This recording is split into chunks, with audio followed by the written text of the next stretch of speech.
संयुक्त राष्ट्र संघ के गठन की पृष्ठभूमि में आज हम पढ़ेंगे।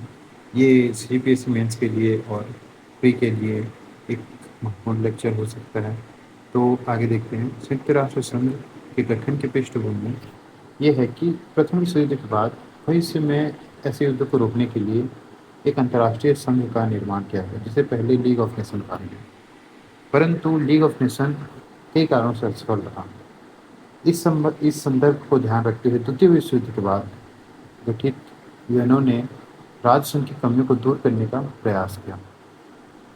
यूएनओ का गठन विभिन्न बड़े और प्रमुख देशों के बीच एक लंबी वार्ता और अनेक वैचारिक प्रक्रिया का परिणाम था।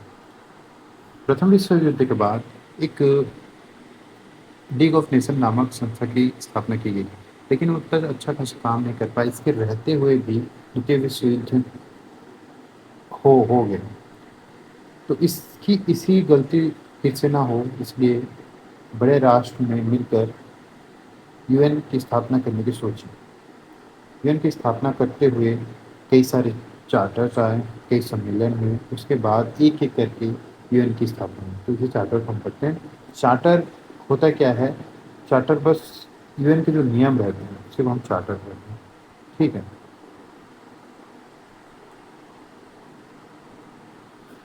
सबसे पहला है अटलांटिक चार्टर। अटलांटिक चार्टर आया था 1941 में। अमेरिकी राष्ट्रपति Franklin D Roosevelt Franklin D Roosevelt एवं ब्रिटिश प्रधानमंत्री विंस्टन चर्चिल ने अटलांटिक चार्टर प्रस्तुत किया। चार्टर क्या है? चार्टर संयुक्त राष्ट्र संघ यूएन का संविधान या कानून है, जिसमें विश्व की शांति संबंधी प्रस्ताव शामिल थे। उन्होंने एक चार्टर लाया जिसमें द्वितीय विश्व युद्ध के बाद और ऐसा युद्ध हमें ना देखना पड़े, इसके लिए कई शांति संबंधी प्रस्ताव शामिल थे। विश्व के कई देशों ने इस चार्टर को स्वीकार किया और इस चार्टर में ही पहली बार यूएन शब्द का प्रयोग किया गया था। तो यूएन शब्द जो है, यूएन शब्द आया था हमारा अटलांटिक चार्टर से। ठीक। अब उसके बाद है 1943 का मास्को सम्मेलन। 1943 में चीन, रूस, अमेरिका, ब्रिटेन जैसे प्रमुख देशों का मास्को में सम्मेलन आयोजित हुआ, जिसमें विश्व शांति और सुरक्षा के मुद्दों पर अहम चर्चा हुई। यूएन के संगठन में यूएन की संस्था को स्थापित करने के लिए 1943 में चीन, रूस, अमेरिका, ब्रिटेन जैसे बहुत बड़े बड़े राष्ट्र उस समय के एक साथ आए और मास्को सम्मेलन में शामिल हुए और विश्व शांति और सुरक्षा के लिए अहम मुद्दों पर चर्चा की। उसके बाद 1943 का ही तेहरान सम्मेलन।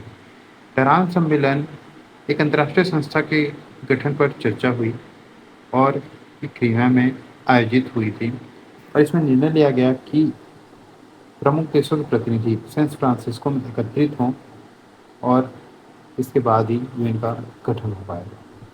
ठीक है। 1945 को हम देखेंगे सैन फ्रांसिस्को सम्मेलन, ये लास्ट सम्मेलन है। इसके बाद सीधा यूएन का गठन हो गया।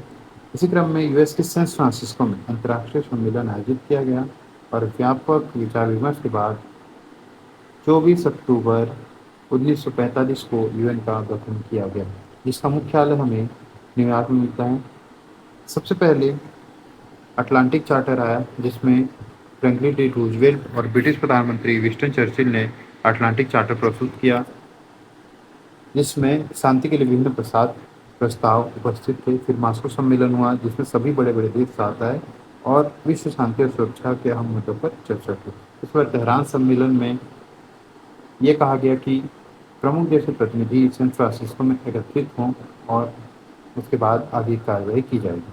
सैन फ्रांसिस्को में 24 अक्टूबर 1945 को यूएन का गठन किया गया और हमारे सामने यूएन आया। मुख्यालय इसका न्यूयॉर्क में है। संस्थापक सदस्य देश 51 हैं। वर्तमान सदस्य देश 193 हैं। वेटिकन सिटी फिलिस्तीन को छोड़कर सबसे नवीनतम सदस्य हम देखें तो वो स्विट्जरलैंड है, जो 2002 में इसमें सम्मिलित हुआ। चार्टर किसे कहते हैं? चार्टर जो यूएन के संविधान होते हैं उसे चार्टर कहते हैं। इसमें कुल 111 धाराएं हैं, जिनमें यूएन का गठन, उनके प्रमुख विभिन्न संगठनिक कार्यवाही, इनके कार्यवाही का उल्लेख है। ठीक है। तो सैन फ्रांसिस्को में 24 अक्टूबर 1945 को ایک संस्था का गठन किया गया जिसे यूएन नाम दिया गया यूनाइटेड नेशन संयुक्त राष्ट्र। इसका मुख्यालय न्यूयॉर्क अमेरिका में है और इसके संस्थापक देश 51 थे और इसके वर्तमान में 193 देश सदस्य हैं और इसका नवीनतम जो सदस्य है वो स्विट्जरलैंड है। इसमें कुल 111 धाराएं हैं और यूएन का गठन उसके विभिन्न संगठनों की कार्यवाही करने में उल्लेख है। अब देखते हैं संयुक्त राष्ट्र संघ के उद्देश्य। संयुक्त राष्ट्र संघ के उद्देश्य बहुत सटीक हैं। तो सबसे पहला है अंतर्राष्ट्रीय शांति और सुरक्षा को बनाए रखना। उसके बाद देखते हैं राष्ट्रों बीच मैत्रीपूर्ण संबंध स्थापित करना, इसका मुख्य कार्य है। अंतर्राष्ट्रीय स्तर पर आर्थिक, सामाजिक, मानवीय, सांस्कृतिक समस्याओं को हल करने में सहायता प्रदान करना, अधिकारों और बुनियादी स्वतंत्रता के प्रति सम्मान को बढ़ावा देना, सदस्य देशों के क्रियाकलापों में उपयुक्त लक्ष्यों को प्राप्ति करने में और सामंजस्य बनाने के उद्देश्य में एक मंच प्रदान करना। इसके हम बाद देखते हैं हम संयुक्त राष्ट्र संघ के अंग। इसमें हमें 6 अंग मिलते हैं: महासभा, राष्ट्र परिषद,